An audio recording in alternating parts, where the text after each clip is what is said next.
CTV family. Every single day between the hours of 4 to 5. Welcome back to it. This is Ekse Live. We were just with UJJ Prime and Utoniji, and now we're joined by Celeste, who is an entrepreneur who won the Top Women Entrepreneur Award at the 2020 Standard Bank Top Women Awards. Welcome, Celeste. Thank you so much for having me. I appreciate the opportunity.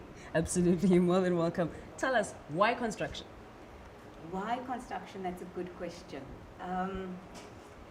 Well, it's a journey, it's a story. So I'll tell you the story of React 24, if that's okay. Okay, go ahead. So once upon a time, my husband and his family had a construction firm, and that was probably about 20 years ago. And then what happened with the National Credit Act, we were sitting with pockets of land that had to be furnished, that we had to pay for the bonds, and because first-time homeowners weren't getting loans as readily. And so what we had noticed during the holiday period specifically was, during that challenging time, was that people were calling for emergency services, emergency site services. So a plumbing emergency, a burst geyser. And then we sat down and we said, you know what, we need to look at this. This could be an opportunity. And so I think that's an example maybe of, you know, we had to dissolve that construction business, but I think it's an example of failing forward. So we weren't starting with no experience, we were starting from experience. And we literally, around a kitchen table in Belleville, my husband, myself, and 2 artisans. And I'm so happy that today those artisans are still with us, and one of their sons is actually part of the React 24 family as well. So it's been a long journey, but it's been an exciting one. Beautiful. So you say you work with your husband and your son, and so how do you navigate being a woman in such an industry? Because we all know that construction is said to be for men. Even the people that we see in construction sites who are working predominantly are men. But how do you become such a pivotal person in the industry? I think it starts with just the social aspect of it, and societal biases, which had put women at a disadvantage, I think. Because if we think of, and I specifically think of women in locations or women on the Cape Flats, if they had a trade, if they were skilled artisans, they might not be in the position that they are today, you know, living under the poverty line. They might have had an income that they could bring into their family. So I wanted to bring attention to that. I wanted to break that cycle of societal biases. Especially, and I'm so glad you mentioned it, the fact that we're still saying male-dominated, although women are 50%, more than 50% of the population. And so something needs to change. Do you know what I mean? And so I'm going to do it. I'm not seeing it changing, so I'm going to be the change that I want to see. And so, yeah. Speaking of change, what is the value proposition with React 24? I did read your bio, and accessibility for women, to women, is one of the things that you stand for. So what is the value proposition behind React 24? Absolutely. I think empowering our women within our business, first of all, and also our value proposition, you know, it's the service that we render, but more than anything else, our business is premised on Black excellence, and to showcase Black excellence. It's not an easy thing to do, it's an easy thing to say, but it's not always an easy thing to do. But that's what we want to do. We want to do business with integrity. We are led by our values, And the culture within the business is so important, where women are respected, where their opinions are respected. I'm very blessed to be married to a man that, whose wife is out there, who will say, go for it, do what you need to do. And so I think there is change, although the wheels are moving a bit slowly. I mean, with wheels moving slowly, you're quite the mobile because you went and opened the first CETA accredited plumbing training college. Tell us a bit about that. Absolutely. So we work with a lot of tradesmen, and the one thing that I find is that they're not necessarily given the respect that they deserve. If you think of a construction worker, Definitely. he's just a construction worker. Definitely. If he's a plumber, he's just a plumber. a plumber. Although what we've learned during COVID is those are essential services. Yes, they are. I'm sure everybody needed their plumber when their toilet was blocked during COVID, or if the geyser had burst, they needed help. But not just that, like I said earlier, the societal biases. I wanted a college to be open for women, for previously disadvantaged individuals, because the reality is there are only a few big construction players within the Western Cape. And each year they seem to be growing bigger and bigger, and the disparity becomes bigger and bigger. And I wanted to address that, because the reality is big corporations and big construction industries, they get appointed as the principal. They will then sub out their jobs to our little plumbers. And because they don't have that formal qualification, they don't get paid what they are worth. And that's what I wanted to change. I feel that everybody deserves to have a job.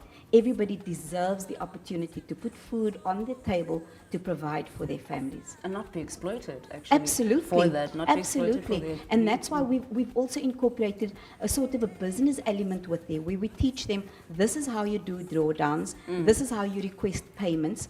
So I think that's very important, so that when they leave there, they are savvy enough, they know what they're doing, and especially know their worth. That's important. That's amazing. So you won this award, and you won 2 awards, right? And this one says you're the mentor of the year. What does it take to be a mentor? What do you have to give of yourself? I mean, to what extent do you have to give yourself? Because, I mean, that's a lot of dedication to give yourself out there to somebody else and spend so much time with them, teaching, educating, mentoring them. Yes. What does it mean for you? I think you must have a passion for it, and I love imparting knowledge. And I find it so exciting. If I've learned something new, I quickly want to tell everybody about it. And so that was the premise about it. And then people started calling and saying, you know what, I need some help with this. And I was like, okay, let me show you, let me do this. But especially, again, the women within our organization. We host so many workshops just on value, our value that we create for our client. How do we do that? So very many workshops, and like I say, I love imparting knowledge and learning as well. Can you just tell us about the journey and just some of your biggest losses, some of your biggest wins in actual fact being in this industry? Wow. I think there's not necessarily losses, but I think there certainly are challenges. And lessons too. Yes, about being a woman in this industry. And so first of all, your gender is already a barrier to entry. And why do we have that? Predominantly, if we look at cultures, if we look at religion, they are based on a patriarchal premise or foundation. And so women then are expected to work in a male-dominated industry, although they're being discriminated against. The other thing that's really difficult is that I found personally is access to funding. And so you go up, if we look at people of color, historically, we don't have something like generational wealth. True. We will say, my dad is going to give me 50,000 euros or fund rands. behind you. Do you understand what I'm saying? Yes. And then you go to the bank and they are risk averse and they say, no, you're risky. I can't take a chance on you because you want to go in and do your own business. Although I feel that's extremely short-sighted. And so those are certainly the challenges that I do face. And the other one is the business environment itself, where our business networks aren't as easily accessible or aren't growing as rapidly as men. And so I'd like to give you an example. Okay. And so say somebody's coming for an interview. okay? And he comes to see John. And he says, John, you know, we have a friend in common, and he said I could come and see you about a job.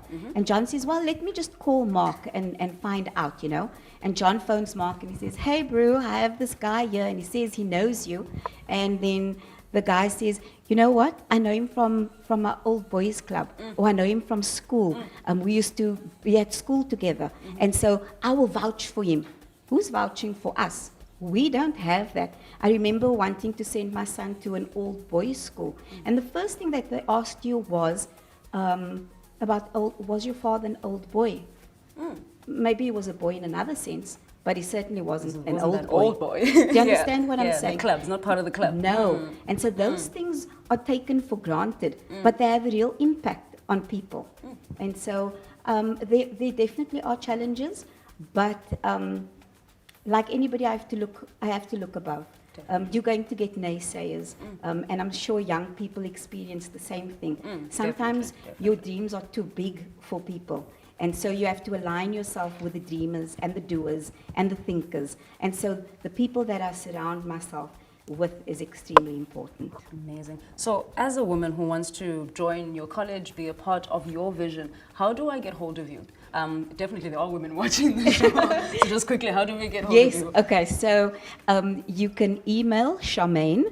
It's actually a birthday today. Happy birthday, Charmaine. Happy birthday, Charmaine. And it's CHARMAINE @reacttraining.co.za. Amazing. And how do we get hold of you personally? Okay, so I'm Celeste, CELESTE, @react24, the number 24.co.za. And then our 24/7 number is 0860 111162.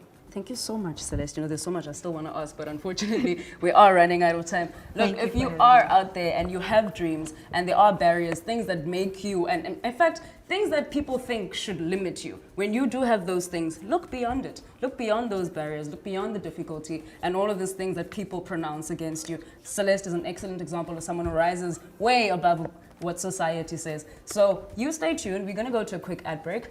And when we come back, we will be closing the show with Tony G. You stay tuned to our Instagram. We are at Ekse_live, and we are at Ekse_live on Twitter and Instagram, Ekse Live on Facebook. Make sure you drop us an email if you feel like it, ekse@capetowntv.org. But for now, we're going to hop onto an ad break. Stay tuned, stay glued. Siyabu.